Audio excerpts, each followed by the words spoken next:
A reading from Isaiah chapter 7, verses 11 to 14 and 16. Ask a sign of the Lord your God. Let it be deep as Sheol or high as heaven. But Ahaz said, I will not ask, and I will not put the Lord to the test.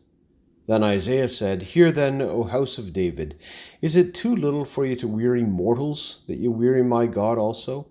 Therefore the Lord himself will give you a sign. Look, the young woman is with child, and shall bear a son, and shall name him Emmanuel.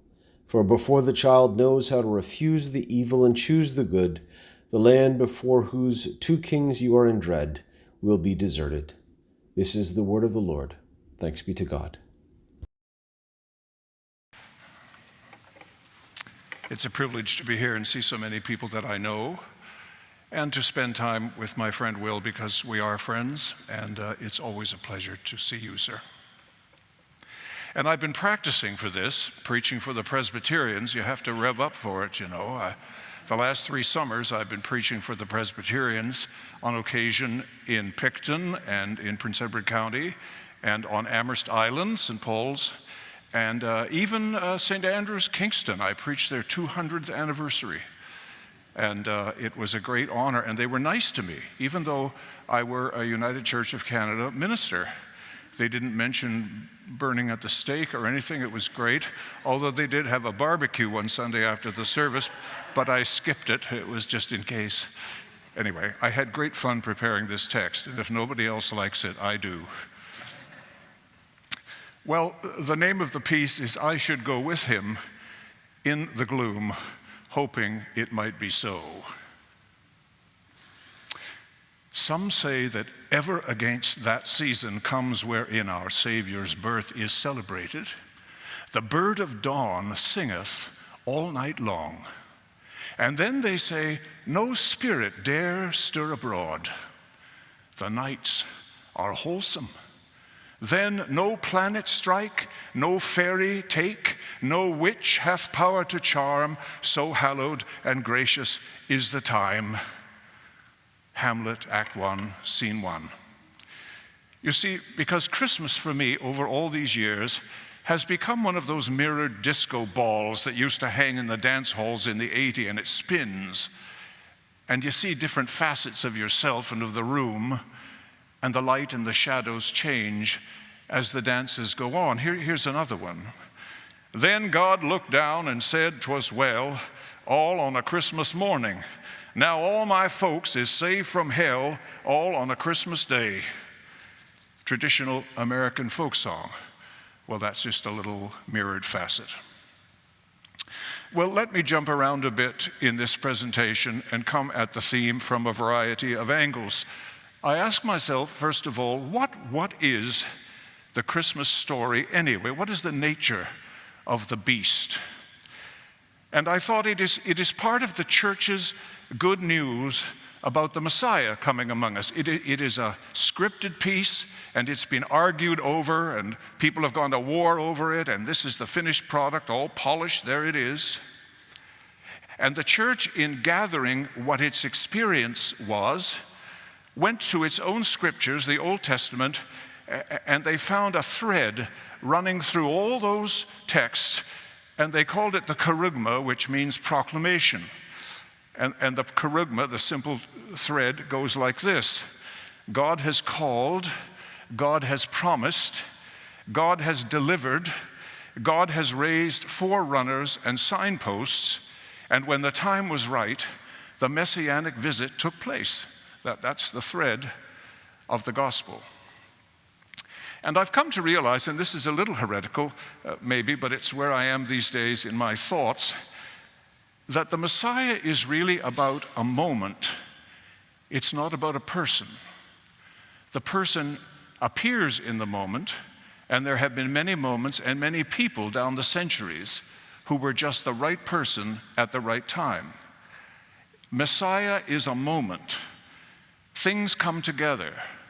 The vision, the need, the perception, the timing in the culture, and the yearning of the heart. And one person and his cadre or her cadre represents the messianic moments.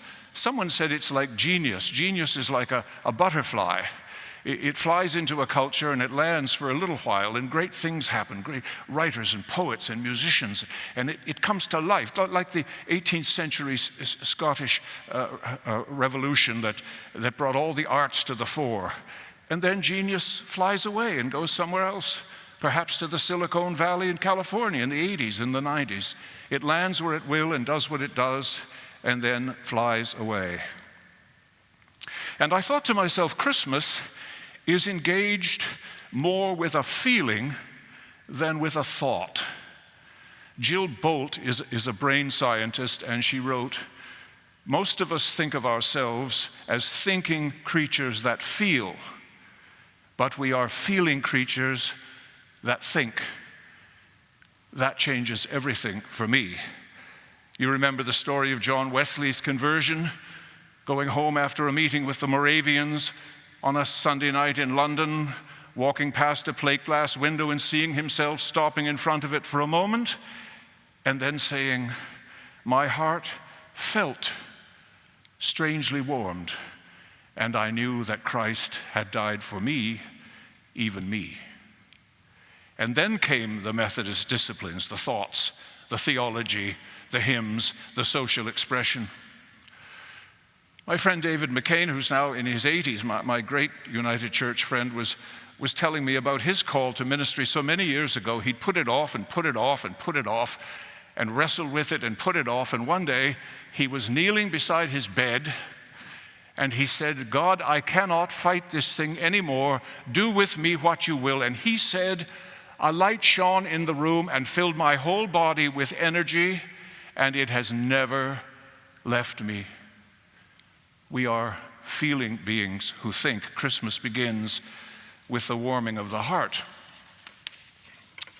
Well, then I ask myself, what are some of the ways of looking at Christmas? And one of them, for me, this is where it gets strange, but it will get stranger. One of them for me is Ebenezer Scrooge, the transformation of the heart. Listen to stave 5 from Dickens' Christmas Carol. "Yes, the bedpost was his own. The bed was his own. The room was his own. All the time before him was his own to make amends in. He was so flustered and so glowing with his own good intentions that his broken voice would scarcely answer to his call. 'I am here. The shadows of things that would have been may be dispelled. They will, I know they will. I don't know what to do. I'm as light as a feather. I'm happy as an angel. I'm as merry as a schoolboy. I'm as giddy as a drunken man. Merry Christmas to everybody.'" Scrooge was better than his word. He did it all and infinitely more. He became as good a friend, as good a master, as good a man, as good the good old city knew, or any other good old city, town, or borough in the good old world. The transformation of a heart. Christmas. And then the other film, of course, It's a Wonderful Life, the rescue of a desolate and trapped man, the restoration of goodness in a town, the downfall of Mr. Potter, a tyrant, and the elevation of an angel just doing his work. Christmas. And this is the strangest one. I do have the car running in case I have to leave at this point. When Elvis Presley died in 1977, he had never traveled anywhere because Colonel Parker, his manager, was an illegal alien and he could not leave the U.S., fearing he would never get back in. Elvis came to Canada once and went back. But after he died, his band, the TCB band, and his 35-piece orchestra under Joe Gershon decided to mount something called Elvis the Concert. And they took it to Europe. And they filled Wembley Stadium with 100,000 people, and they went everywhere. And it came to Toronto. And I couldn't believe my eyes. I bought one ticket. My wife wouldn't go. She thinks Elvis was a mouth breather, but I thought he was fabulous. So I bought one ticket, and we went down to the Hummingbird Center. And I sat with great expectation. Everybody was my age. And then suddenly it was the Vegas show. Bum, bum, bum, ba-dum, bum, bum, bum, bum, bum, bum, bum. And then the music started and rhythmed up and the curtains opened and there were 3 60-foot screens And onto the middle one walked Elvis Presley. Good evening, ladies and gentlemen. It's very nice to see you, and on and on. And on the other two screens were the live band, which was playing on stage. And the only recorded sound was Elvis's voice, and the rest was all live. And they all had headphones on, and they played absolutely flawlessly every song that the man had ever sung. And then about an hour and a half later, because we were all old and wanted to go to bed, the voice came on and said, "Elvis has left the building." And then you could buy a t-shirt. And then the band and the singers came down off the stage and met with everybody and mingled with them in the audience till everyone had had enough. And I got thinking about that, and I thought, I've just seen the pattern of the gospel. I hadn't seen that before. The central figure walks out larger than life in the Christmas story and says, "Hello, everybody." And the bandsmen, all of us, are live, and we're listening to the songs, and the songs we sing on a good day are a flawless set of songs, and the audience is thrilled. And then with the crucifixion and the resurrection and the ascension, Elvis has left the building. And then we all go and buy a t-shirt because we want to belong to this thing. It's called our membership in the community of faith. And then we meet the band, the church in the world, shaking our hands, telling stories. It's all there, the gospel. Christmas then is the opening theme and the curtain rising and a 60-foot figure stepping out onto the stage for us. You want to hear more, or have you had enough? Now, my sense of Christmas is fleshed out by nearly 80 years of living it. And of course, I, like you, have my Christmas stories. I think of my childhood home much as I can remember it in the mist. And I remember my mother, actually, who died 20 years ago today, as I remember, used to bring out a little creche that she packed away, one of those cardboard ones you'd stick the pieces in, and she'd bring out the little figures and move them all around. And then she had a little package of straw, the same straw she kept for 40 years, took it out of a little piece of paper and stuffed everything with straw so it would look real. And there was Jesus and the gang on the mantelpiece of our house every Christmas. And I remember I always wanted a cat, and my mother said, "No cats." But on Christmas morning, one Christmas, I came downstairs, and in the half-light, I saw a set of cat's ears. Mom, it was a cat piggy bank, an actual official-sized cat piggy bank. I've cut Mother out of my will. And we had a budgie, too, and he lived for 10 years. And in his 8th year, he forgot how to fly, so he'd walk everywhere. And you'd hear him walking from the kitchen through the house, and he'd greet you in the living room and sit on your shoulder. And on Christmas, when the paper was all over the floor, you'd see this little lump going along through under the paper, and suddenly he'd pop out at the other end and join us for the Christmas cheer. And of course, there were Christmas dinners at both grandmothers' houses, one Methodist, where we all sat with our elbows close at our side. Uncle Art took his teeth out once, and my cousin and I were so terrified, we ran so hard, we hit the wall and knocked plates off the plate rail behind the dining room table. But the next week, we would go to my Scottish grandmother's house, and it was a bit looser. And my uncle, after 2 or 3 beers, would stand up and sing, "Bonnie Charlie's no wa." Great memories. And then, of course, the church. We were members of Simpson Avenue United Church, which is now the Metropolitan Community Church of Toronto. And I would go with Mom and Dad, and we'd sit in the gallery, and I could still see those choirs coming through the doors on either side of the sanctuary, holding candles in their purple robes. And Christmas would begin with the music. And then our children, Rosalind, who was here when she was a little girl, I remember walking down the stairs with her. She was just very little, holding her hands. And when she came around the corner and saw the Christmas tree, she immediately picked up a decoration, stuck it on it, and kept doing it. This kid was pre-ordered to know how to do a Christmas tree. And by the way, you're doing our Christmas tree this year, I hate to tell you. And Peter, our son, made a Christmas ball. It was a paper mache thing, and it was pretty rough. But it wasn't Christmas until we found Peter's ball somewhere and stuck it on the tree. Those little moments, we all have them. And in my first church, which was a church that tore itself to ribbons, there weren't many people left standing. I was newly ordained, what did I know? In our second year, we decided to try to mount the opera, a mall, and the night visitors. A little boy came up with his mother, and his mother said, "My little boy would like to be a mall," this little red-headed kid. And a Filipino woman stepped up out of the choir. She said, "I'll be the mother." And wise men came from somewhere, and people built set designs, and we rehearsed, and this little kid knew everybody's part within 4 days, the whole thing, as children do. And we mounted it for 5 nights, this funny little church that tore itself to shreds. The spirit of Christmas in a little boy came through. And then when I was in my suburban church, it was very suburban. It sort of smelt like J-wax, is everything kind of, that's not a Christmas smell. So I remember going in early Christmas Eve with a whole box of frankincense incense cubes and 5 cans of pine spray, and I shut all the doors and I sprayed pine spray all over the sanctuary, and I lit all these incense cubes and I watched them burn down, and quickly I backed out of the place and closed the doors tightly. And then I raced down there at 11 o'clock for the service and waited in my robes to greet people. And when they came through the door, they said, "My God, what's that awful stench?" So much for suburban Christmas.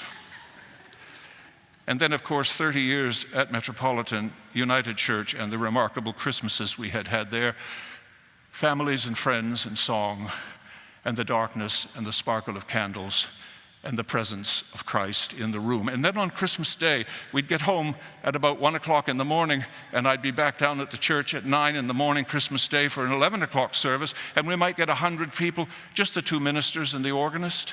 It was the quietest and gentlest and most peaceful time. Lovely Christmases back to back. Of course, Christmas Eve is my wife's birthday, as it is Will's, so I had to run the gauntlet of the birthday threats. "We don't mention you-know-who until my birthday is over," she would say. And no giving any Christmas wrap around the presents either. I want birthday paper. So we'd sit at the table and I would pace in my mind, and at 10 after 9, when no one was looking, I'd sneak out the door and go downtown and get ready for Christmas Eve.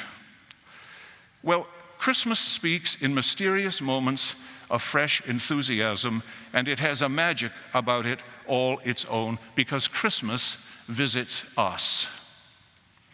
My birthday is in November, and one of my friends gave me one of those happy face balloons filled with helium, long string, brought it to my office, and of course you couldn't let go of it. It would go up to the 15-foot ceilings and it's gone. So I put it on my desk and put a heavy book on top of it, and it would just sit there flying. And my colleague came in and said, "That's the book I wanted to borrow." And she lifted it up, and up went the balloon. And it stayed on the ceiling for a week or 2, way down at the end of the room, groveling and pouting in the corner. Meanwhile, it was getting colder, and the wind's blowing through the stained glass, blowing my hair to one side. And I pulled out my old, dusty Christmas books, and I thought, here it is, Advent again. We've got to go through this again. What in the world are you supposed to say now? And I looked up, and the balloon was right in front of me. It had come down from the ceiling and sat right in front of me like that, smiling its silly smile.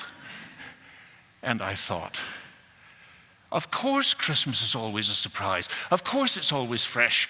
And I ran to the door and I yelled down the stairs, "Staff, come up here, I've seen a miracle." And they came up and saw the balloon smiling benignly at me and said, "Are you off your medication?" But I learned something from that. Well, that brings us to Christmas here and where we are these days. Where are we seems to be the question for this Christmas. John Douglas Hall, the United Church's theologian in Montreal, said the question for the churches is, what time is it? What time is it? Where are we? And I thought to myself, well, I'm inside my life, inside my own experience of things. That's the only place I can be. And I'm in the flow of a changing stream. I'm moving from a center of sorts, where I had some responsibility in life, a young family to raise, people to care for, and then slowly backing out to the edges where the kids grow up and responsibilities change. And now I find that our grown children speak to their peers and to their children.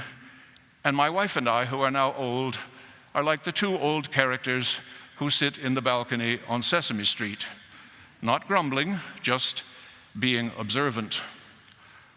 And I seem to be living in a culture now whose sense of itself has hardened and separated into factions and camps such as I've never seen before, becoming self-preoccupied, longing for bread and circuses, and wearing an armored self.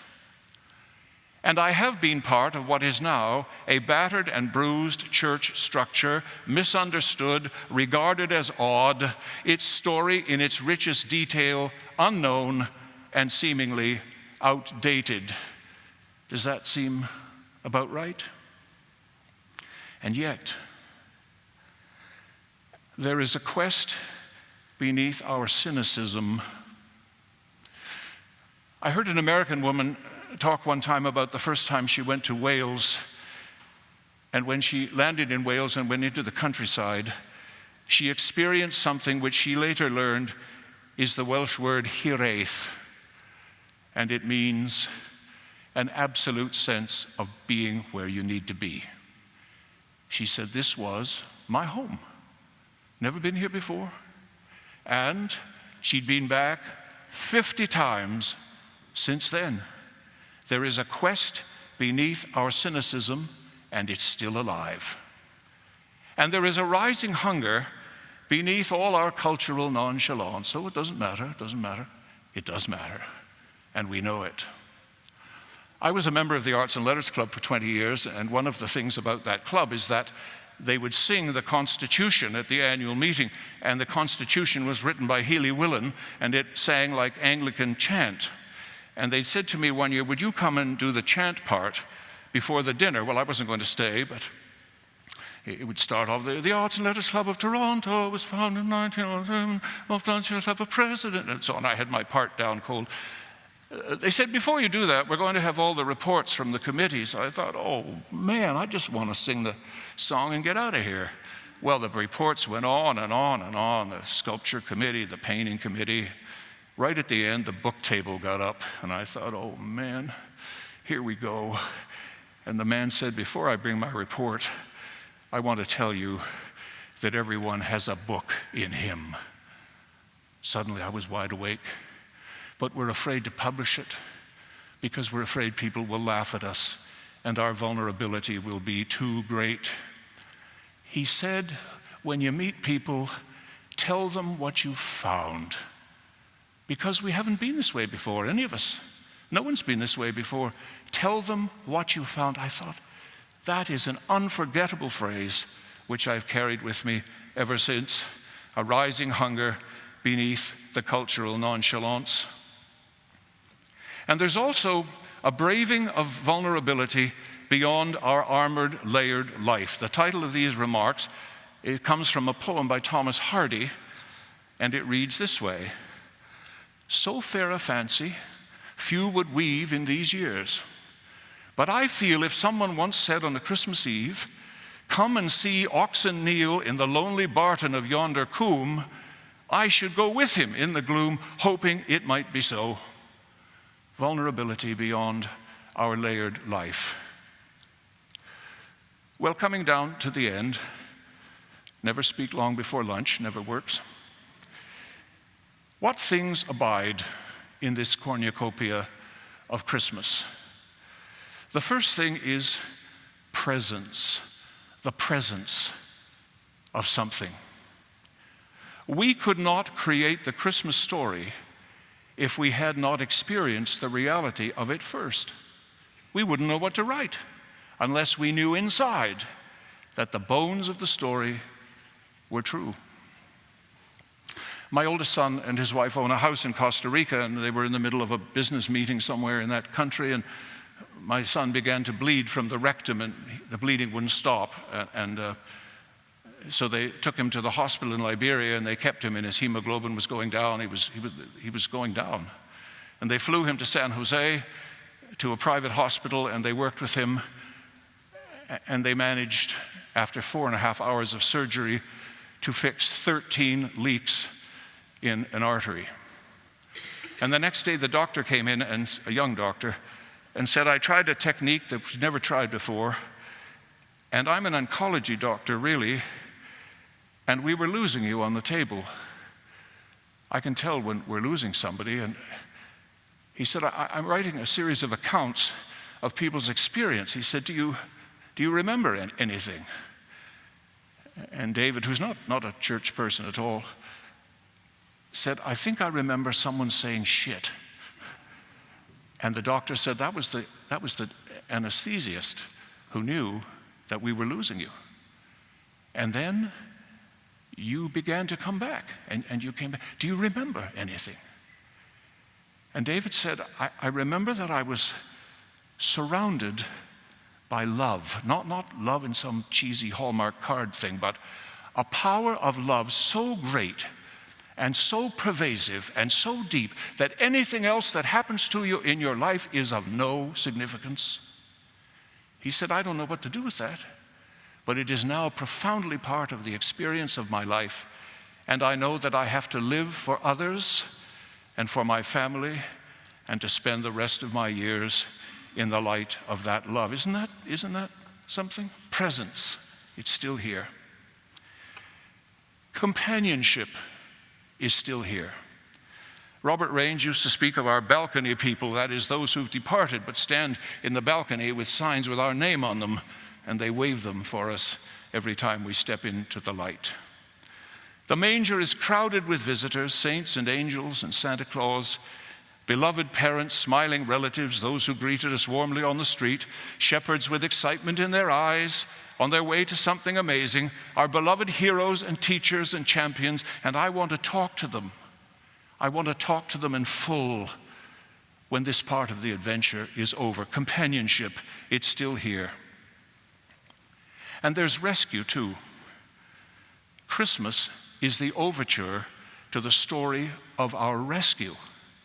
And you can read the printed text in Isaiah chapter 53, the suffering servant. It's the framework for the gospel of Christ. Death at the hands of a cruel, unrelenting world, and resurrection by the power that opened the curtains at the beginning. I remember going to Kirkridge Retreat Center in Pennsylvania, Presbyterian, by the way, and it was the longest weekend I'd ever spent. Time stopped. I'd never seen it happen before. About 40 people. I didn't know them, mostly Americans. And we'd sit in a circle and someone would read a poem, and then someone would say, well, why don't you just take a line from that poem and go out and wander in the property for an hour and a half and think about that line. Well, holy smokes, what time is it here? Well, I wandered out and I came across an outdoor labyrinth, and it was pretty rough, but it was there. And I walked through the labyrinth to the center, and it was basically in the center was a stump, and on the stump was a stick of used chewing gum and an old flower. And in a labyrinth, you're supposed to ask a question of it when you walk in, and whatever you find on the way is the answer. So I remember standing in front of the stump and having asked the question, is there anybody out there for us? Or are we just alone? Is there anybody out there? And I had my eyes closed, and when I opened them, there was a little black bird sitting right there, just right in front of me. I thought, holy smokes. And he jumped down into the short grass and had a little feed, and then he jumped into the longer grass and had a little feed, and then he flew off into the thick woods. And I said, well, that's it. You meet people for a little while, and sometimes you enjoy the short grass, and sometimes you enjoy the long grass, but ultimately they're gone. And I took one more look, and the blackbird had flown into the woods and landed beside another blackbird. And I thought to myself, we're not alone. Even in the dark woods, we're not alone. And that still is true. And the other one is hope beyond the limits of our earthly life. Don't we want that? I remember a young woman coming to speak to me in my office one time. She'd lost someone in death, and she said, it's just like this coffee table. You're busy with them on the hard surface, and then they fall off the edge, and that's the end of everything. And I thought for a while, and I thought, that's not the reality of the coffee table. The coffee table is just the platform. It's what goes on around the coffee table, the coffee and the conversations and the laughter and piles and loads of guests and friends who've sat at that table. It's much bigger than we thought. There was a bit of a curmudgeon of a man at Metropolitan. I know you don't have any at St. Andrews.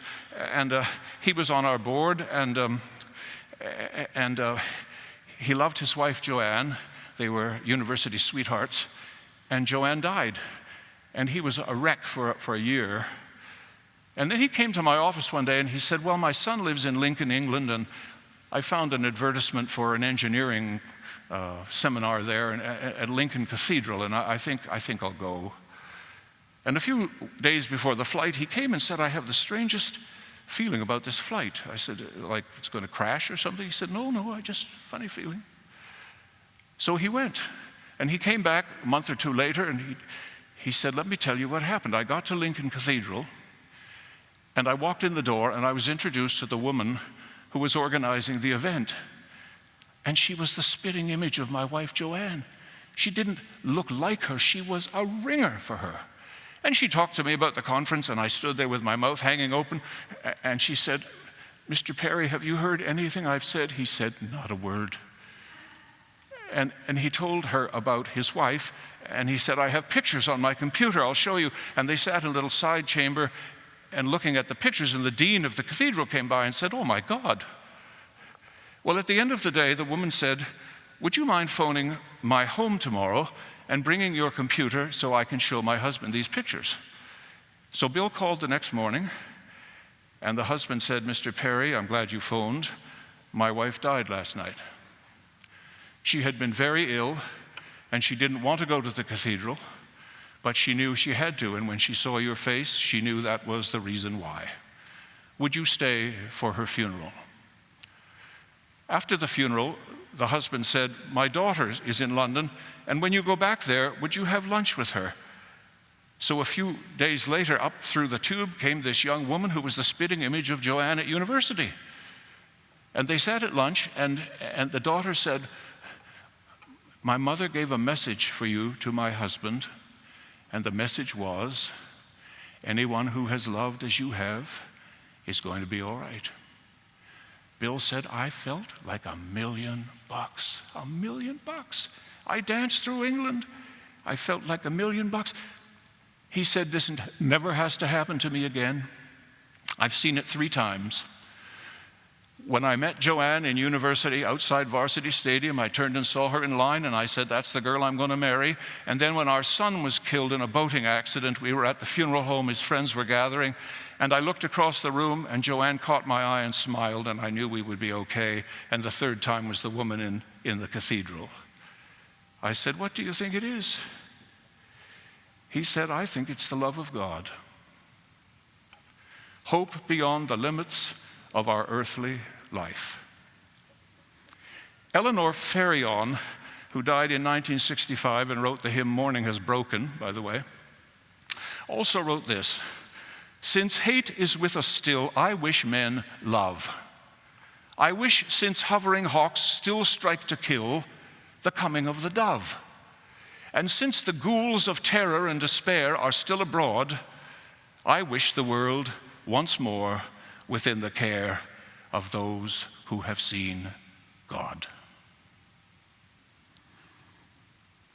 Let us go even unto Bethlehem and see this thing which the Lord has made known to us.